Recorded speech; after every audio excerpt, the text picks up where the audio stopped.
بسم اللہ الرحمن الرحیم۔ آپ کو ایک چھوٹی سی روایت کا ایک روایت کا ایک چھوٹا سا فقرہ سنا دوں۔ زکوٰۃ اسلام کے ارکان میں سے ایک بڑا رکن ہے نا زکوٰۃ۔ قرآن مجید میں جہاں جہاں نماز کا ذکر ہے وہاں وہاں زکوٰۃ کا ذکر ہے۔ اور امام جعفر صادق علیہ الصلاۃ والسلام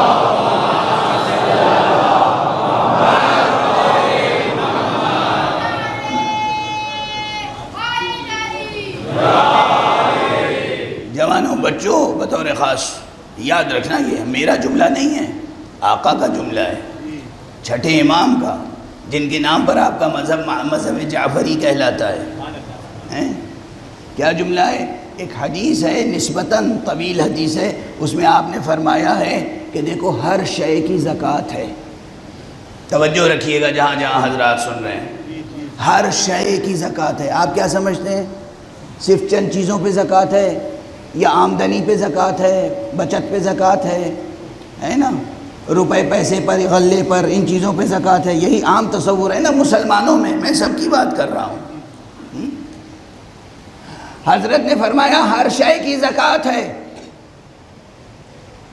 راستہ چلنے کی زکوٰۃ یہ، آپ لوگ روڈ ٹیکس تو دیتے ہوں گے ماشاءاللہ، جو باحیثیت حضرات ہیں سب کے پاس گاڑیاں ہوں گی، کاریں ہوں گی، اب تو ایک ایک گھر میں ایک سے زیادہ کاریں ہوتی ہیں، اور اللہ اور صاحب سرمایہ بنائے آپ حضرات کو، خوب برکت عطا فرمائے۔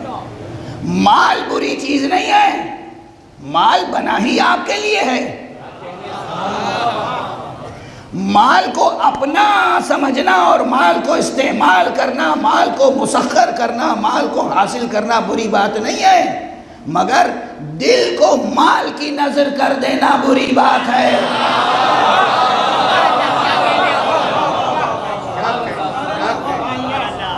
خوب کماؤ، جتنا کما سکتے ہو، مگر جو چیز ٹھوکروں میں رکھنے کی ہے اسے سر پہ نہ سجاؤ۔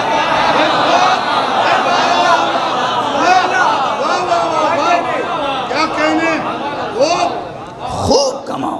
کس نے منع کیا ہے کمانے کے لیے؟ کس نے منع کیا ہے؟ غلط فکر ہے اس کی جو کمانے سے منع کرے۔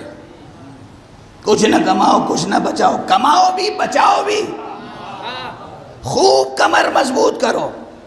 تم سرمایہ دار بنو، مگر ویسے سرمایہ دار بنو جیسے سرمایہ دار ابو طالب اور خدیجہ تھی۔ ہم بتا رہے ہیں، ممبر سے بتا رہے ہیں، فقر و فاقے کی زندگی اللہ کو پسند نہیں ہے۔ زندگی کا باطل تصور لے کے زندہ نہ رہو۔ فقر و فاقے کی زندگی اللہ کو، اللہ کے رسول کو، اماموں کو پسند نہیں ہے، بالکل نہیں۔ خود امام اور رسول جو فاقے سے رہتے تھے تو کس لیے فاقے سے رہتے تھے؟ ناداری کی بنا پر نہیں، فاقہ مستوں کو کھلا کے خود فاقہ کرتے تھے۔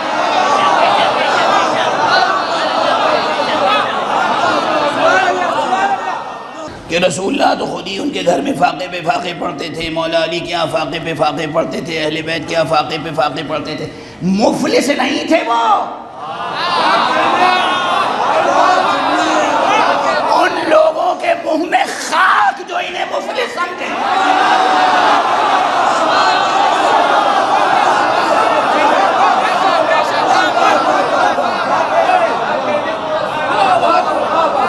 نہ مفلس تھے، نہ نادار تھے، نہ فقیر تھے، ان سے زیادہ بڑا کوئی غنی نہیں تھا۔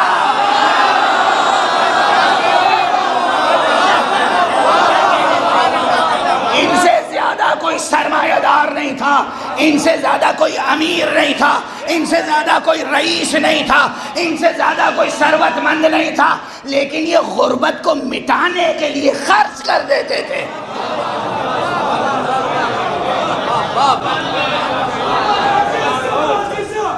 علی کے نام کو دیا کہ جس نے علی کا نام لیا بلند مرتبہ ہوا، دونوں ہاتھ اٹھا کے بیسمری نعرہ، کمبری نعرہ، تاریخی نعرہ، نعرہ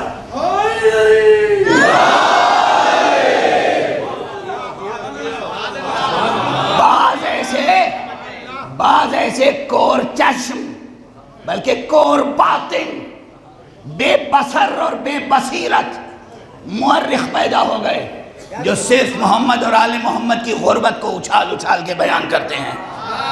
انہیں معلوم نہیں ان کے فاقہ مست بزرگوں کو کھلا کھلا کے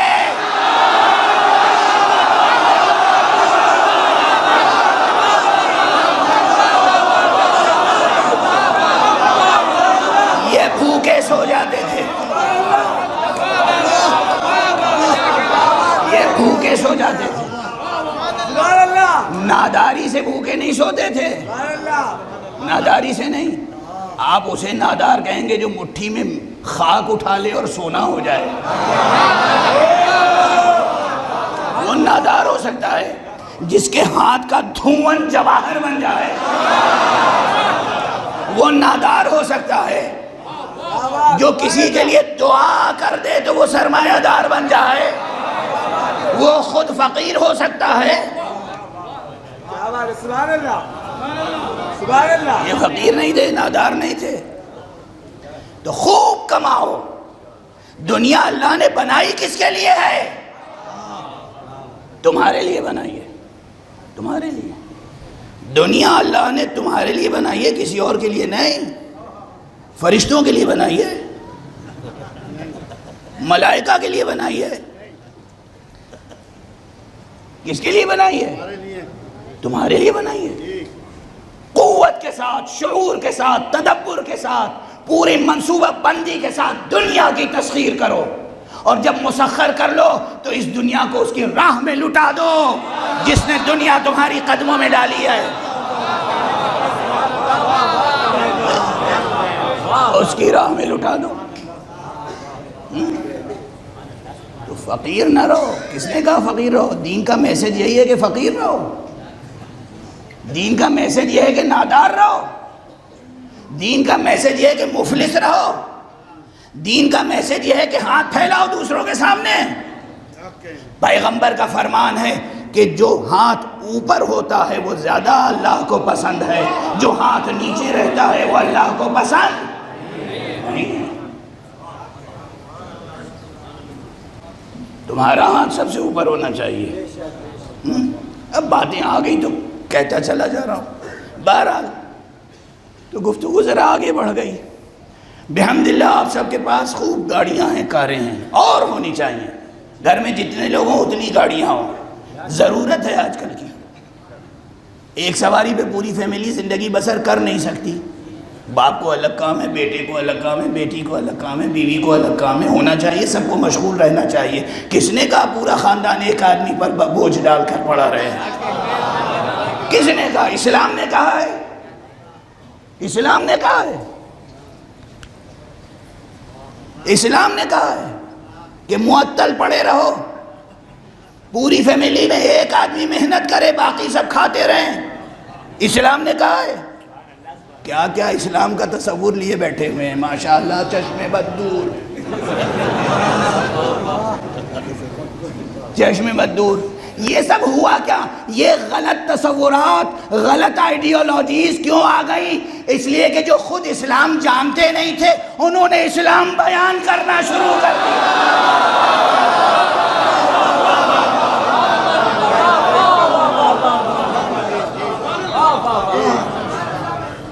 ارے پہلے خود دین پڑھ لیجئے، سمجھ لیجئے، پھر دوسروں کو پڑھائیے گا اور سمجھائیے گا۔ جناب والا آپ نے بھی دین سمجھ لیا ہے کہ دین سمجھانے کے لیے آ گئے؟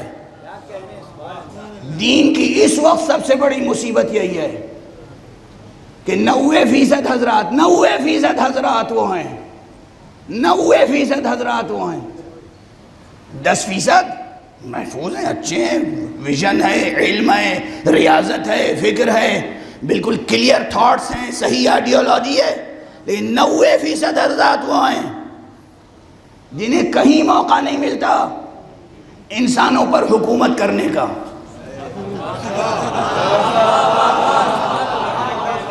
بس مذہب کا سہارا لے کر انسان کے جذبات سے کھیلتے ہیں، خود دین و مذہب کا شعور بھی نہیں رکھتے۔ اور دین و مذہب کا درس دینے کے لیے بیٹھ جاتے ہیں۔ نتیجہ کیا ہوگا؟ قوم کی سطح بلند ہوگی یا پست؟ قوم سرمایہ دار بنے گی یا فقیر؟ جو دل و دماغ کا فقیر ہو وہ فقر کے علاوہ دے کیا سکتا ہے؟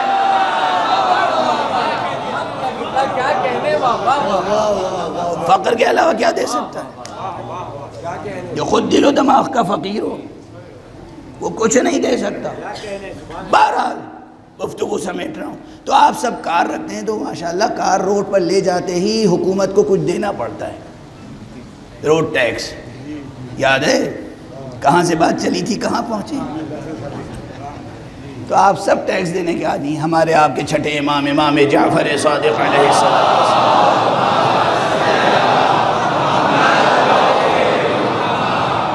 نے ایک طویل فہرست گنائی ہے کہ ہر شے کی زکوٰۃ ہے، اور اس میں ایک جملہ یہ ہے کہ دیکھو راستہ چلنے کی زکوٰۃ یہ ہے کہ راستے میں جو روڑے پڑے ہوئے ہوں وہ ہٹا دو تاکہ دوسروں کے لیے راستہ صاف ہو جائے۔ ہمارے یہاں کیا عادت پڑ گئی ہے؟ خود نکل جاؤ، باقی سب کے لیے راستے بند کر دو، روڑے اٹکاؤ، کوئی ترقی کرنے نہ پائے، کوئی آگے بڑھنے نہ پائے۔ توجہ ہے؟ امام فرما رہے راستہ چلنے کی زکوٰۃ یہ ہے کہ راستے کو صاف کرو۔ تو اب یہ ایک پولیٹیکل سلوگن نہیں آئے، یہ چھٹے امام کا ارشاد ہے راستہ چلو تو راستے سے گندگی ہٹاتے چلو، دوسروں کے لیے کوئی روڑا راستے میں رہ نہ جائے۔ تو آپ کے اوپر فرض یہ ہے کہ جو پہلے سے پڑا ہوا روڑا ہے وہ ہٹائیں، نہ کہ خود اور ڈالتے ہوئے چلے جائیں۔ واضح ہے؟ بس ایک جملہ اور کہہ کے گفتگو کو آگے بڑھا دوں۔ اسی فہرست میں بہت سے صاحبان حیثیت، صاحبان ثروت، صاحبان منصب، جن کی ایک وجاہت ہے، ایک حیثیت ہے، ایک شخصیت ہے سوسائٹی میں، معاشرے میں، شہر میں، ملک میں، وہ سن رہے ہیں میری تقریر۔ مولا نے ایک جملہ اور کہا ہے کہ اگر اللہ کسی کو عزت دے، وجاہت دے، عزت و وجاہت، آبرو، وقار، اس کی بھی زکوٰۃ ہے۔ اس کی کیا زکوٰۃ ہے؟ اس کی زکوٰۃ یہ ہے کہ تمہیں اللہ نے عزت دی ہے، وقار دیا ہے، وجاہت دی ہے، تمہاری ایک حیثیت ہے معاشرے میں، اگر تمہاری سفارش سے کسی کا کام بنتا ہو تو کسی کا کام بنانے کے لیے سفارش کرنا اس خدا داد عزت وجاہت کی زکوٰۃ ہے۔